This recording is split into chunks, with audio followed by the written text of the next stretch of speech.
education, and the British rule. After establishing political control over India, British felt that they had a cultural mission to civilize the native population. The spread of Western culture and education gave birth to new social consciousness in India. According to some scholars, the introduction of English education was the single most important factor in bringing about a great transformation of India in the 19th century. In 1783, a person named William Jones arrived in Calcutta. He was a linguist and knew Greek, Latin, French, English, Arabic, and Persian. He began spending many hours a day with pundits who taught him Sanskrit. Soon, he was studying ancient Indian texts on philosophy, religion, politics, and medicine, and other sciences. Jones set up the Asiatic Society of Bengal to discover ancient texts and translate them. Traditional education in 19th century India. William Adams' report about education in Bengal and Bihar gives us an idea about the kind of education that prevailed in India in the late 18th century. He reported that there were about 1 lakh village schools in the region. There were elementary schools called Pathshalas for Hindus and Maktabs for Muslims.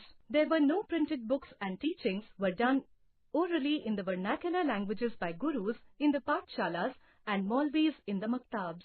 Children of wealthy families were often taught at home by paid tutors. A pupil's education was regarded as complete after he got the amount of knowledge thought necessary by the teacher. The system of education was flexible. Adam discovered that this flexible system was suited only to local needs. For instance, classes were not held during harvest time, when rural children often worked in the fields. Centers for higher education were few in numbers, and they were mostly patronized by rulers or nobles, and their students were mostly upper-class Hindus or Muslims. Hindus received higher education in tolls, kind of academy, where the medium of instruction was Sanskrit. Muslims received higher education in madrasas, where the medium of instruction was Persian. Among the subjects taught were law, mathematics, science, literature, and philosophy. However, the spirit of inquiry was not promoted. Hence, the students were not aware of the latest developments around the world. Trivia. Tolls referred to the traditional kind of school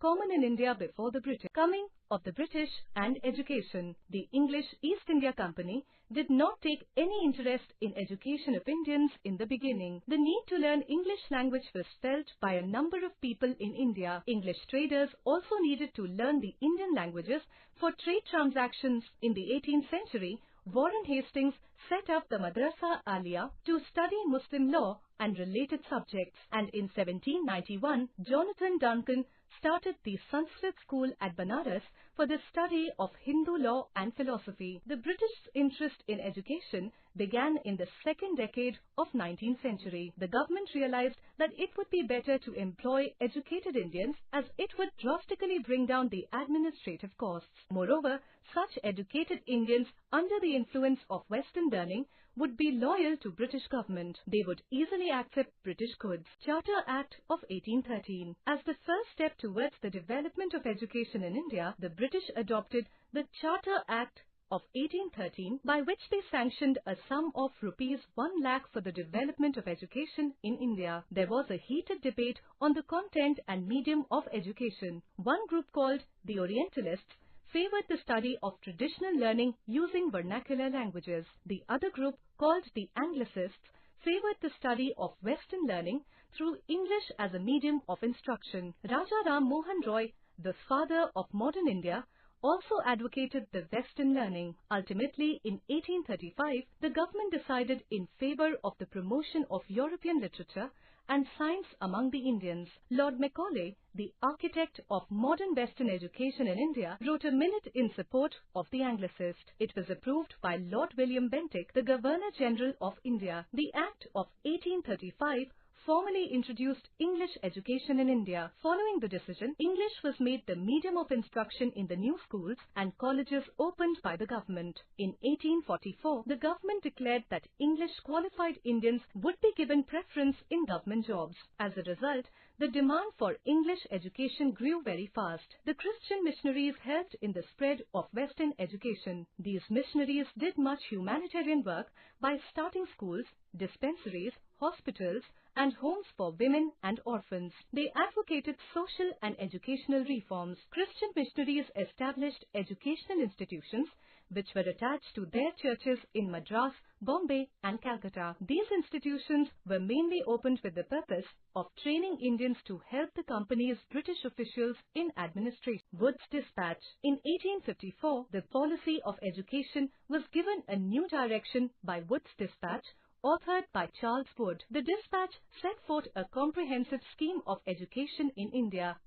It recommended the setting up of a network of educational institutions in the country. It made a provision of education from primary to the university level. English was made the medium of instruction for Western knowledge and sciences. It was felt that the time is appropriate for the establishment of universities in India. Departments of education were set up in the provinces in 1854. In 1857, universities were set up at Calcutta, Madras, and Bombay on the lines of London University. After 1854, the company decided to improve the system of vernacular education in India. It felt that this could be done by introducing order within the system, establishing rules, and ensuring regular discipline. It appointed a number of government pundits, each in charge of looking after 4 to 5 schools. The task of the pandit was to visit pathshalas and try to improve the standard of teaching. Each guru was asked to submit periodic reports and take classes according to regular timetable. Teachings were supposed to be based on textbooks, and learning needed to be tested through a system of annual examination. Students were asked to pay a regular fee, attend regular classes, sit on fixed seats, and obey the new rules. The new system was quite different from the earlier ones. The aims of education were to match the needs of the colonial empire. In the earlier system, the salary of the teachers were paid by the community they served. Now, they became government servants. Earlier, the teachers selected the texts to teach according to the needs of the community. Under the colonial system, the teachers had no say in the curriculum. Passing the examination conducted by the government became the main goal. Teachers often felt intimidated by visiting school inspectors. From the beginning, the parents who sent their children to English schools believed that there would be a conflict between them and their children. They often blamed the educational system for their child's behavior. Many people started believing that this education was not good for one's character. British educated Indians grew up learning about Pythagoras, Galileo, and Newton, without ever learning about Aryabhatta, Bhaskar, and Panini. Many felt embarrassed in acknowledging India's contribution in the fields of arts and literature. Option. Many felt embarrassed in acknowledging Indians' contribution in the field of arts and literature. Gandhiji wrote in the Harijan that English education made Indian students foreigners in their own country. A major weakness was the neglect of mass education. Education was more expensive and only the rich and town people could afford it. Scientific and technical education was neglected. However, English education also opened doors to rational and scientific ideas. It spread the ideas of democracy, nationalism, liberty, and socialism. Education was not confined to any one caste or group. English became a medium for conversation between people of the different regions, especially during the freedom struggle, though a very small percentage understood English. Trivia. The University of Calcutta is a public state university located in Kolkata and was the first university established in India on 24 January 1850. Hunter Commission. In 1882, Hunter Commission was appointed by Lord Ripon, which made several recommendations for cause of education. Higher education progressed at great speed during the next few decades of that time. Lord Curzon appointed the Raleigh Commission to look into the condition and prospects of the universities established in India. It submitted its report in 1902. Its recommendations were embodied in the University Act of 1904. The main result of the passing of the Act was to Europeanize the Senate and Syndicate of the universities and to turn them into completely government universities. The Indians were opposed to the Act because they considered it as restriction of opportunities for higher education to the young Indians. It created bitterness among Indian leaders and made Lord Curzon more unpopular among the educated Indians. Lord Chelmsford appointed Sedlar Commission to look into the problems of Calcutta University. The commission submitted a voluminous report in 1919 which dealt with problems of secondary and university education. It provided for special attention to be paid to the education of women. The medium of instruction up to high school was fixed to be in vernacular, and for later stages, it was to be in English.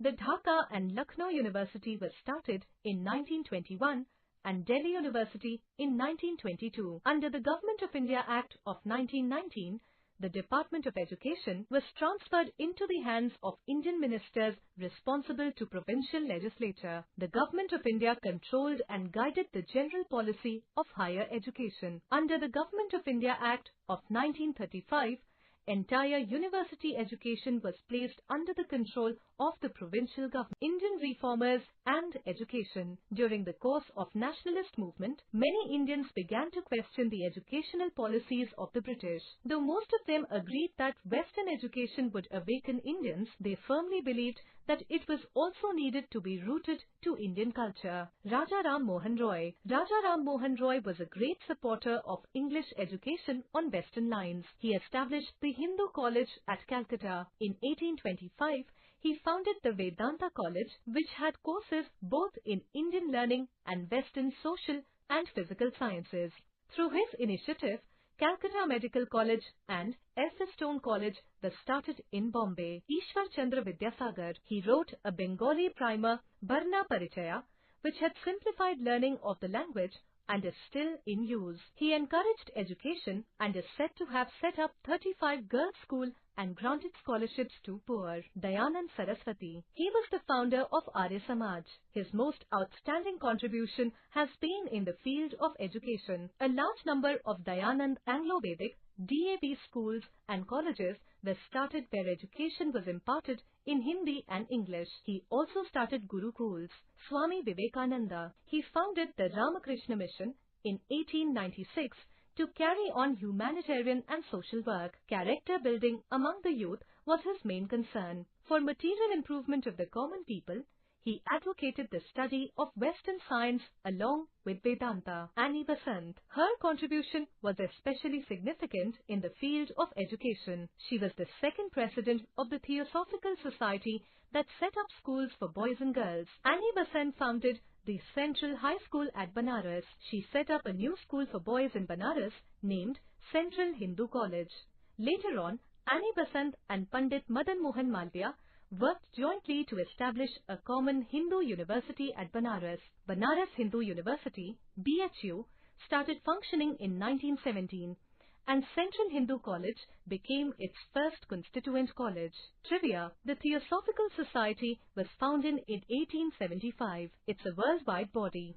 Its main aim is universal brotherhood without any distinction. Annie Besant was the second president of Theosophical Society. Aligarh Movement, a case study. In Aligarh, Western education began largely due to the efforts of Sir Syed Ahmad Khan, who was a reformer and wanted to modernize the Muslims. He also set up the Scientific Society at Aligarh to encourage rational thinking. In the beginning, he devoted himself to religious aspects. He tried to reinterpret Islam and bring it closer to the modern science to adapt itself in the modern times. He wanted to create a scientific temperament among the Muslims of India and wanted to make the Western knowledge of science available to them. His scientific society translated scientific works into Urdu so that common people could understand them. He championed the cause of modern education at a time when all the Indians in general and Muslims in particular considered it a sin to get modern education, and that too in English language. In 1875, Sir Syed Ahmad established the Mohammedan Anglo-Oriental College, MAO, at Aligarh, which later became the Aligarh Muslim University. In this institution, he introduced the technical education along with the study of arts and sciences, and the medium of instruction was English. Baroda. The English educational policy was not applicable in the states which were ruled by Indian princes. In the princely state of Baroda, now Vadodara, there was a great progress in education due to the efforts of Maharaja Sayaji Rao Gaikwad III. He introduced free and compulsory primary education in Baroda. On the occasion of Diamond Jubilee of his accession to the throne, he set apart large funds out of his personal belongings as well as state funds for setting up a university at Baroda for the benefit of students from the rural areas of his state. He supported education and training and patronized Dr. Bhimrao Ambedkar, the architect of the Indian Constitution, and Dadabhai Naoroji, who started his public life as the Diwan of Maharaja. He used to visit England every year to select outstanding young people to join his service, and in one of such visits, he met Sri Aurobindo, whom he immediately offered a job in Baroda College. Sir Aurobindo returned to India in 1893 to join Baroda College. He also established several centers of higher learning such as the Kala Bhavan Technical Institute. To encourage his people to read, he organized a public library system in India. In 1871, Baroda state did not have single government school. In 1891, an order was passed that each village had to maintain a schoolmaster. In 1907, primary education was made compulsory for boys aged 7 to 12 and girls aged 7 to 10. What he started was ultimately completed by his grandson, Sir Pratap Singh Rao Gaikwad, who founded the Maharaja Sayaji Rao University and settled the trust as desired by his grandfather. This trust, known as Sayaji Rao Diamond Jubilee Trust, exists till today and caters to the educational and other needs of the people of the former state of Baroda. Concept of national education. British officials were not the only people who were thinking about education in India. Many thinkers from different parts of India began to talk about the need of and wider spread of education. Impressed with the developments in Europe, some Indians felt that Western education would help to modernize India. They urged the British to open more schools, colleges and universities and spend more money on education. There were other Indians, however, who reacted against the Western education like Mahatma Gandhi and Rabindranath Tagore. At that time, there were two outstanding experiments undertaken by Mahatma Gandhi and Rabindranath Tagore. Both influenced by Western education, still looked for giving a unique Indian identity to the students. In setting up of Shantiniketan, Tagore was able to fulfill his dream. Open-air education, as opposed to cramped in the four walls of a classroom, became a reality here. At the Kala Bhavan and Sangeet Bhavan, the arts were given their rightful place in the Indian education system.